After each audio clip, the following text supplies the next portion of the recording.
네, 말씀의 실제입니다. 8월 4일. 자, 기독교를 이해하십시오. 자, 주와 합하는 자는 한 영이니라. 예, 고린도전서 6장 17절.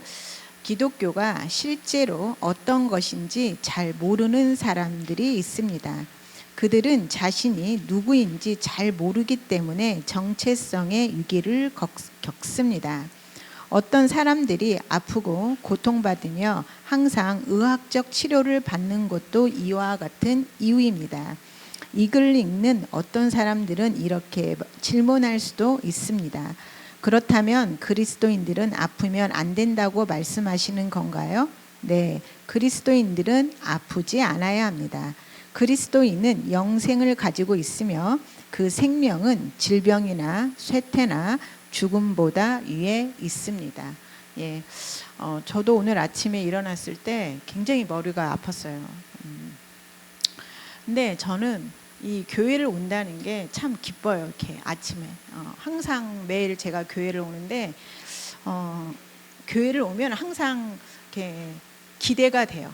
매일 올 때도 이게 아플 때는 아프지 않을 것 같고, 그다음에 내가 힘들 때는 힘든 게 해결될 것 같고, 또 혹은 아무 일이 없어도 그냥 교회 오는 것 자체가 설레고, 아침에 커피 한 잔을 먹으면서 이 자리에 앉아 있는 것도 너무 사실 최고 행복해요. 근데 이거는 내 육신의 모습을 보는 것이 아니라 내 영 안에 있는 생명, 이걸 인식하고 있고, 또 그 생명을 인식하다 보니까 이 생명에서 나도 모르게 어떤 소망, 기쁨, 믿음, 이런 것들이 흘러나와서 내 육신까지도 제어하는 것 같습니다. 많은 사람들이 자신의 정체성을 잘 몰라요. 즉 정체성을 자기의 육신이라고 생각하는 경우가 너무 많죠. 그래서 기독교를 이해하지 못한다고 지금 크리스 목사님은 말하고 있습니다. 기독교는 육신이 아니라 영이에요. 영의 정체성. 그래서 너의 영이 하나님의 생명으로 다시 태어났다는 거. 그래서 이 생명으로 너의 육신을 가장 먼저 제압을 해라. 그래서 영이 육신에게 말하는 것입니다. 육신아, 조용히 해. 육신아, 내 말을 들어. 그래서 우리는 육신에 대해서 말하는 게 습관이 되었어요. 이 세상 시스템은 육신에 대해서 말하는 거지만 실제로 복음은 영이 재창조되었기 때문에 영이 육신에게 말하는 것입니다. 그래서 여러분들에게 불안을 주는 것들, 여러분에게 미움을 주는 것들, 여러분에게 우울을 주는 것들을 바로 영의 자리에서 쫓아내는 것입니다. 거기에 끌려가는 것이 아니라, 이게 바로 진정한 기독교이고, 이러기 위해서 예수님께서 죽으시고 살아난 것입니다. 그래서 우리는 예수님의 부활을 믿는 것입니다. 그래서 부활을 통해서 나의 영이 바뀌었다. 그리고 그 바뀐 영이 육신을 다스리고 정복하는 것입니다. 자, 그래서 우리 안에 있는 생명은 질병이나 실패나 죽음보다 위에 있습니다. 그래서 우리가 아플 수 없다는 자리에 있을 때 육신에 있는 질병이 떠나가는 것입니다. 그랬을 때 아까 아침에 되게 아팠고, 오기 전까지도 좀 사실 굉장히 아팠어요, 머리가. 그런데 아까 기도하면서 정말 깨끗하게 자유해진 거죠. 그래서 여러분들의 믿음대로 되는 것입니다. 자, 그래서 예수님이 이 땅에서 누렸던 생명과 동일한 생명입니다. 예수님은 한 번도 아프지 않으셨습니다.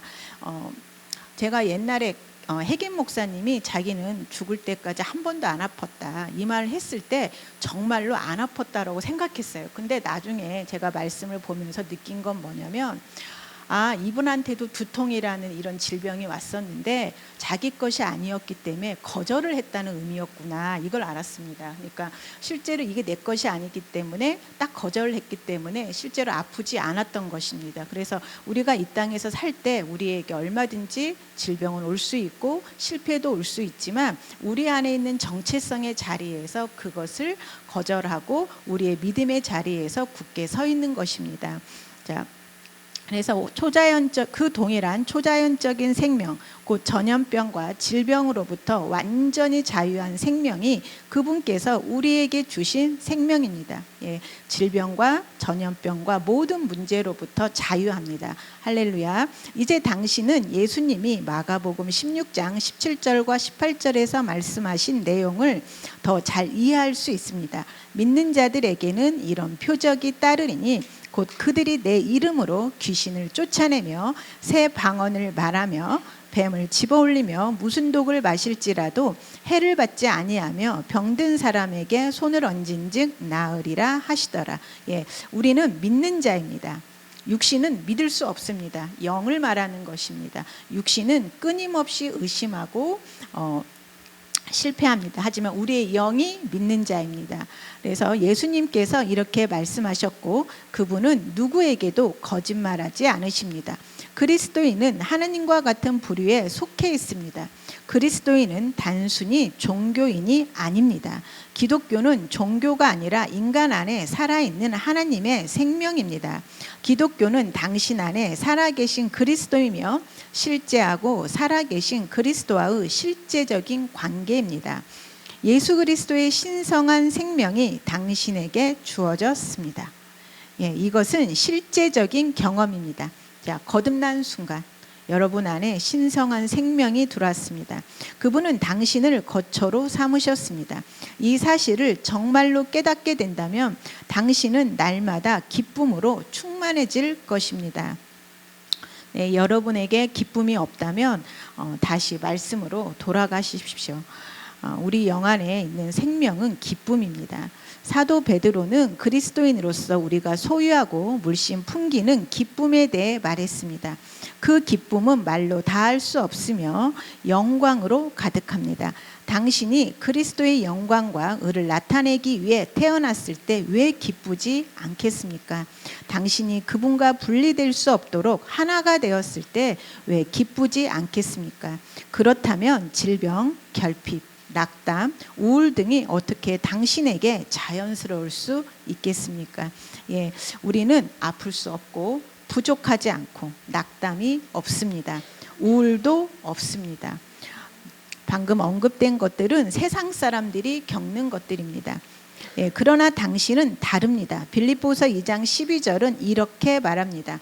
그러므로 나의 사랑하는 자들아 너희가 나 있을 때뿐만 아니라 더욱 지금 나 없을 때에도 항상 복종하여 두렵고 떨림으로 너의 구원을 이루라. 이 말씀은 여러분들이 아플 때 바로 내 안에 생명이 있다. 그래서 육신을 복종시키라는 겁니다. 여러분들이 실패할 때 나의 영은 승리자이다. 내가 우울함이 올 때 나는 우울함이 없다. 낙담이 올 때 나는 낙담이 없다 하면서 여러분의 구원을 바로 두렵고 떨린 마음으로 이뤄내라고 하시는 것입니다. 자, 예수님이 주신 우리의 생명은 부족함이 없는 생명입니다. 예, 그래서 너희 구원을 이루라. 당신의 기독교를 살아냄으로써 실제로 만드십시오. 예, 살아냄으로써. 자, 말씀은 당신이 행할 때까지는 일하지 않습니다. 예, 말씀은 당신이 행할 때까지 일하지 않는데요. 당신 안에서 역사하는 그분의 능력으로 행해야 하는 사람은 바로 당신 자신입니다. 여기 굉장히 중요한 말이 있습니다. 당신 안에서 역사하는 그분의 능력으로 행해야 하는 사람은 바로 당신 자신이라는 겁니다. 내 안에 생명이 있다는 걸 믿고 두려움을 거절하고 나갈 때 바로 말씀은 우리 삶에서 이루어지는 것입니다. 그래서 바로 우리가 직접 이것을 행해야 한다는 것입니다. 당신의 능력으로 말씀을 붙잡고 말씀으로 살아가십시오. 예, 당신의 능력으로 말씀을 붙잡고 말씀으로 살아가십시오. 이것이 진정한 믿음의 싸움인 것입니다. 그러면 당신의 삶은 탁월해지고 영광으로 충만해질 것입니다. 예, 같이 고백하겠습니다. 그리스도는 내 안에 살아계십니다. 나는 하나님과 같은 부류의 교제 안으로 부름받았기 때문에 평범하지 않습니다.